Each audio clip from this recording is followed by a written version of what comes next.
Գյուրջան Կասկադ, հասանելի բնակարաններ 65 ամիս մարման ժամկետով։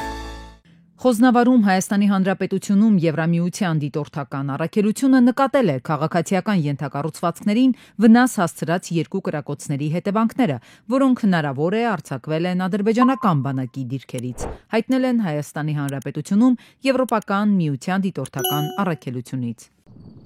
Երբ մարտի 13-ին հայկական կողմը ադրբեջանական կողմից հետո հայտարարեց, որ խաղաղության համաձայնագրի տեքստը համաձայնեցված է, հաջորդեց Բաքվի ապատեղեկությունների շարքը ուղիղ 25 անգամ, իբր հայկական կողմից կրակել են իրենց ուղղությամբ։ 16 անգամ Բաքուն մարտին է ստել, 8 անգամ ապրիլին։ Այս ընթացքում նրանց պաշտպանության նախարարը հանձնարարական իջեցրեց, ձևակերպեց, ցանկացած սադրանքի օպերատիվ են արձագանքելու։ Հետո շարունակեցին ստել, մի քանի անգամ հայտարարելով, թե հայկական կողմի դեմ համարժեք պատասխան գործողություններ են ձեռնարկել, բայց ստերը Երևանի ռեժիմով հերքումներից բացի նաև Սյունիքի գյուղաբնակներն են հաստատում, ադրբեջանական կողմից կրակում են անպատասխան։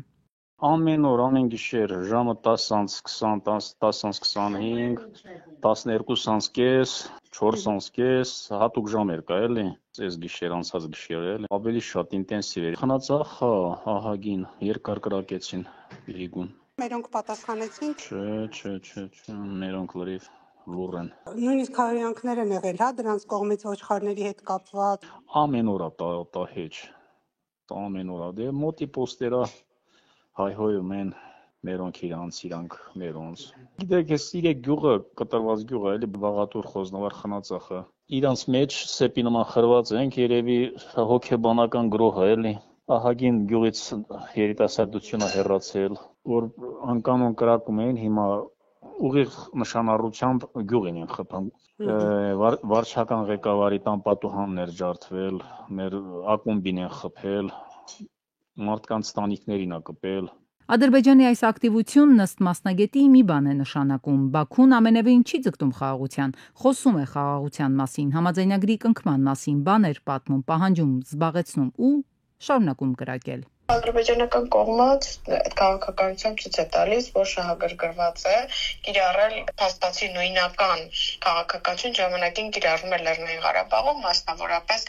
պատերազմի շարունակական վտանգը, շարունակական ագրեսիայի գնալու հնարավոր քայլերը, որոնք բնակչությանը պահում են անորոշության, ապագայի հանդեպ անվստահության, լարվածության եւ ընդհանուր տագնապային իրավիճակում։ Եվ Ադրբեջանը փաստացի շատ ակտիվ այսօր հայ հանրության նկատմամբ կիրառում է հոգեբանական ու տեղեկատվական ահաբեկչության քաղաքականություն։ Այդ ահաբեկությանը ագրեսորը փաստացի դիմում է նաև քարոզչական ճակատում։ Նրանց պետական թիվին օր ու գիշեր քարոզ է անում ադրբեջանցիների վերադարձի մասին, այսպես կոչված արևմտյան Ադրբեջան։ Ֆիլմաշար են սկսել, որի հենց առաջին հատվածը հայտարարում է հայերի դավաճանությունը Երևանի Բերդի տարածքում։ Ահա, այսպես է խաղաղության պատրաստությունը տեսնում թշնամին։ Սուրբ Աթոռի մամուլի ծառայությունից հայտնել են Հռոմի Պապ Ֆրանցիսկոսի մահվան պատճառը, կաթված եւ դրան հաջորդած սրտի անբավարարություն։ Ֆրանցիսկոսը 88 տարեկան էր, եկեղեցու պատմության մեջ առաջին լատինաամերիկյան պապն էր։ Հռոմի Պապի հուղարկավորությունը սովորաբար տեղի է ունենում նրա մահից 9 օր անց։ Այդ օրերին եկեղեցիներում կատարվում են հոգեհանգստյան պատարակներ։ Ֆրանցիսկոսի հուղարկավորությունը կկայանա Սուրբ Պետրոսի հրապարակում առանց հատուկ շքեղ արարողակարգերի։ Պապն իր մահից առաջ բարդ ընթացակարգերը պարզեցրել էր։ Ֆրանցիսկոսը ցանկացել է թաղվել Սանտա Մարիա Մաջորե բազիլիկայում իր սիրելի աղոթատեղում, ինչը նրան կդարձնի վերջին 1 դարի ընթացքում առաջին պապը, որը թաղվում է Վատիկանից դուրս։ Իրանը պատրաստ է Ամերիկայի հետ կնքել միջուկային համաձայնագիր հավասար պայմաններով, հայտարարել է Իրանի նախագահ Մասուդ Փեզեշքյանը։ Միացյալ Նահանգների հետ բանակցությունների հետ կապված որոշակի սահմաններում եւ ազգային շահերից ելնելով մենք պատրաստ ենք համաձայնության, բայց եթե նրանք չցանկանան մեզ հետ հավասար պայմաններով գործարք կնքել, կշարունակենք գնալ մեր ճանապարհով, ասել է Փեզեշքյանը։ Ուկրաինան պատրաստ է երկխոսության Ռուսաստանի հետ մասնակի քաղաքացիական օբյեկտների հեռահար հարվածների արգելք ներառող հրադադար սկսելու համար, հայտարարել է Վլադիմիր Զելենսկին տեսաուղերձում։ Ուկրաինայի նախագահը բացատրել է, որ նման զինադադարի հասնելու ամենահեշտ ճանապարհը հրթիռային եւ հեռահար անօդաչու թռչող սարքերի հարվածների դադարեցումն է։ Սա ավտոմատ կերպով երաշխավորում է բոլոր քաղաքացիական ենթակառուցվածքների անվտանգությունը։ Մոսկվայից հստակ պատասխան ենք ակնկալում, ասել է Զելենսկին։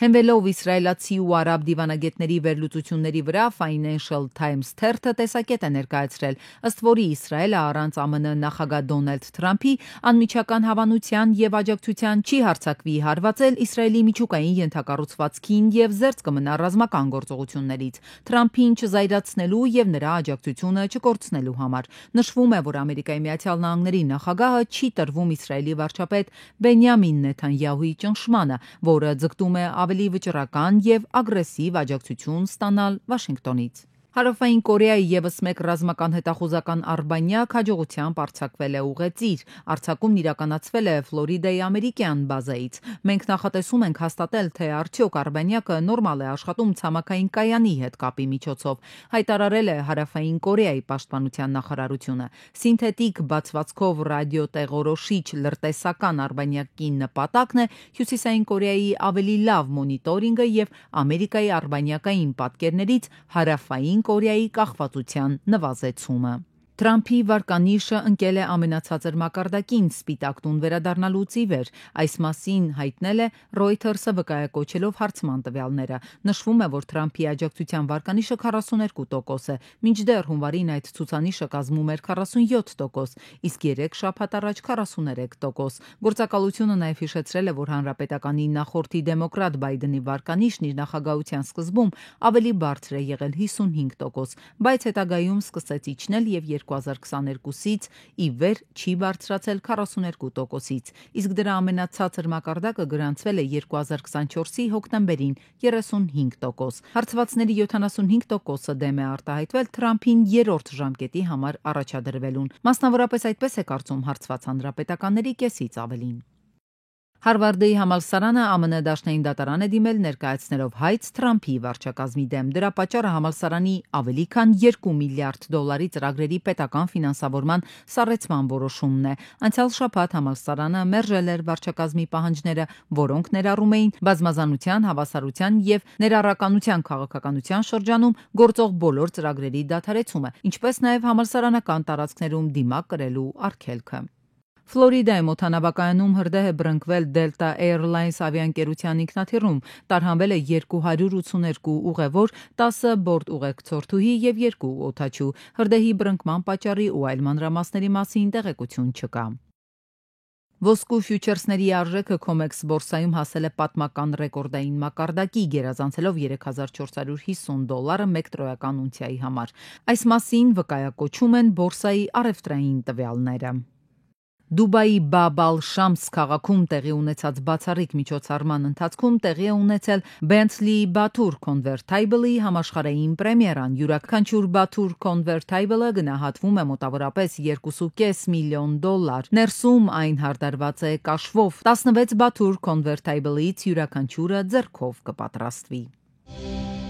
Վաղ առավոտից Կոտայքի մարզի Պրոշյան եւ Քասախ համայնքների բնակիչները փակել էին Երևան մտնող մայրուղին։ Նրանք պահանջում են, որ թիվ 25 եւ 59 երթուղու ավտոբուսները հասնեն մինչեւ իրենց գյուղ Պրոշյան եւ Քասախ։ Վերջին անգամ համայնքների բնակիչները մայրուղին փակել էին ապրիլի 10-ին։ Կառավարության պաշտոնյաների հետ հանդիպումից հետո ցուցարարները հասան նրան, որ թիվ 25 երթուղին կհասնի մինչեւ Պաշտպանության նախարարության նախկին շենք, որտեղից կվերադառնա Երևան, իսկ թիվ 59 երթուղին պետք է հանվի։ Պրոշյան եւ Քասախ համայնքների բնակիչները մինչ այս օգտվում էին այդ ավտոբուսներից, Երևան հասնելու համար վճարելով 150 դրամ։ Հիմա ուղևորը լինելու է 200 եւ 250 դրամ։ Բացի այդ, նոր երթուղին սպասարկելու է ընդամենը 7 կիլոմետր, իրենց համայնքներից հասնելով մինչև ֆիզիկայի ինստիտուտ։ Երևանի ավականին ապրիլի 22-ին գումարել է իր հերթական նիստը, որի օրակարգում ընդգրկված է 25 հարց։ Հատկանշական է, որ 25 հարցից զեկուցվող է միայն 2-ը։ Դրանցից մեկը ներկայացրել է Մայր Հայաստան խմբակցությունը, որով առաջարկվում է կասեցնել ուղևորցի թանկացման վերաբերյալ որոշումը մինչև 26 թվականի մարտի 1-ը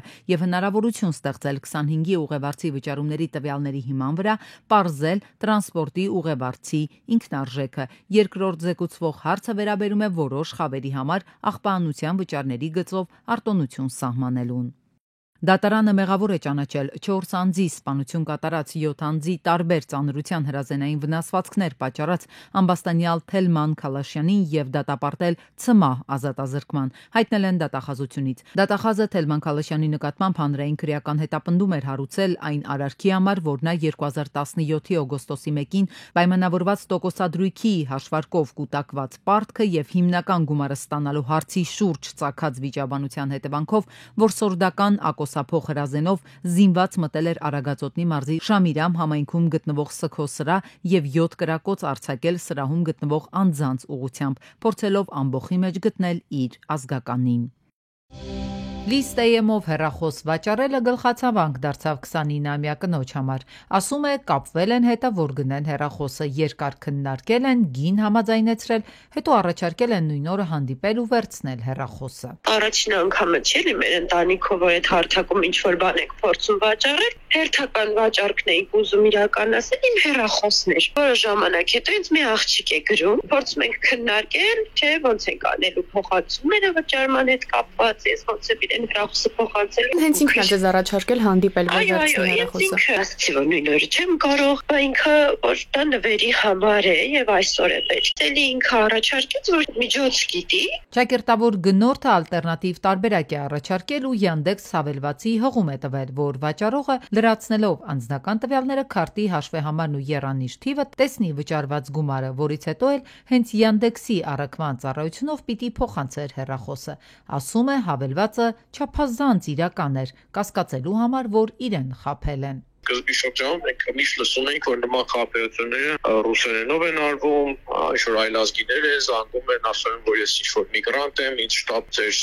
սառնարանն է պետք գնեն, տեղափոխվել եմ ուրիշ քաղաքում եմ, ուղարկեք, ուղարկում էին կեղծ լինքեր, որոնք այնպես էին սարքած, որ նմանեցվում էին որևէ վճարային հավելվածի։ Դրա մեջ մտնում էր կարևոր բաղադրիչ, որ ասում էին անպայման ձեր քարտի վրայի թվերը տվեք եւ եռանիշ թիվ։ Հիմա հաճախ թիրախ են դառնում հենց List.am-ի վաճառողները, քանի որ շտապ վաճառքի համար մեծամասնությունն այդտեղից է օգտվում, ասում է մասնագետը, որ երևույթը տարածված է ու հաճախադեպ հաստատում են նաև քննչական կոմիտեից ու ոստիկանությունից։ Թվերի վիճակագրության մասին տեղեկություններ հնարավոր կլինի ստանալ գրավոր հարցումից հետո։ Ամուսնուս իրական չի ասել այդ պահին, հետո որ արդեն հասկացա, որ չէ, ամեն ինչ արդեն շատ լուրջ է, ինձ մեսիջներ ա գալի այդ վարկի մասին եւ այլն։ Ես նախ դիմեցի ոստիկանություն, մեծ կոնֆլիկտ ունեցանք ես ու ամուսինս, դեռ ես էի մեղավոր, ես չեմ տիրապետում նման կայքերին, հղումներին, ու ամուսինս ասաց, որ ինքը կոպիտ ասած իր ձևերով էլի հարցին լուծում կտա։ Հետո ոստիկանության հետ ինքն է կապի մեջ եղել։ Ես էլ խաբեության թիրախ եմ դարձել, միայն թե խնդիրներ ունեցա ոչ թե ամուսնուս, այլ ընտանիքիս հետ։ Հայրս դժվարությամբ հավատաց, որ կիբերհանցագործների ճանկն եմ ընկել։ Տեխնիկայի ժամանակներում բարդ է հասկանալ, երբ ենք ես խաբում։ Ուստի անձնական տվյալների ձիգ պահելը պետք է չգրված օրենք դարձնենք։ Զգոն եղեք։